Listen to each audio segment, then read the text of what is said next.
अस्सलाम वालेकुम।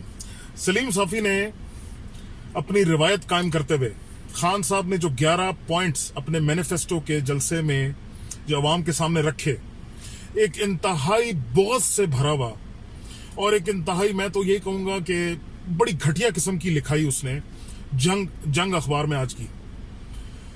तो उसके ऊपर बात करना मैं समझ रहा था जरूरी है, क्योंकि इसका तो काम है झूठ बोलना, झूठ को प्रोपोगेट करना। एक बात मैं इसे जरूर कहूंगा कि जिसका ये शागिर्द है, उसी का एक और शागिर्द हबीब अकरम, वो माइक लेकर पूरे केपीके में फिरता रहा। उसको तो ये लग रहा है कि तहरीके इंसाफ पहले से बेहतर पोजीशन में आएगी। जिस जगह पे 13 के इलेक्शन में कमजोर थी, आज वहां मजबूत है।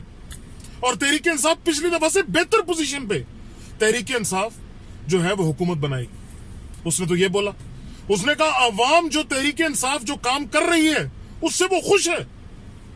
सेहत के जो उस पे डिपार्टमेंट में जो काम हुआ, अवाम खुश है। तालीम के अंदर जो काम हो रहा है, अवाम खुश है। पुलिस के अंदर जो तब्दीलियां इनकलाबी आई, अवाम खुश है।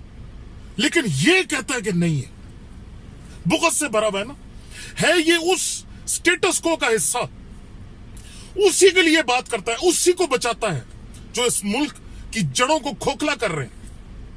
अपनी तहरीर में एक जुमला उनके खिलाफ बोल के हमें बेवकूफ बनाने की कोशिश करता है कि ये बड़ा अनबायस्ड है। इसमें तो बुग़्ज़ है ही नहीं, ये तो सच्चाई का अलमबरदार है। तमाम भाइयों को बता रहा हूं, इसकी बात सुना ही मत। इसका काम सिर्फ नेगेटिविटी फैलाना है और 95% इसके बातों में जिक्र तहरीक इंसाफ के खिलाफ ही है। तो बुग़्ज़ से भरा हुआ इंसान है, झूठ बोलता है, हकीकत इससे बिल्कुल बरक्स है। जिस बंदे को शक है, मैं उसको खुद चैलेंज करता हूं, केपीके जाए और तब्दीली अपनी आंखों से देखे।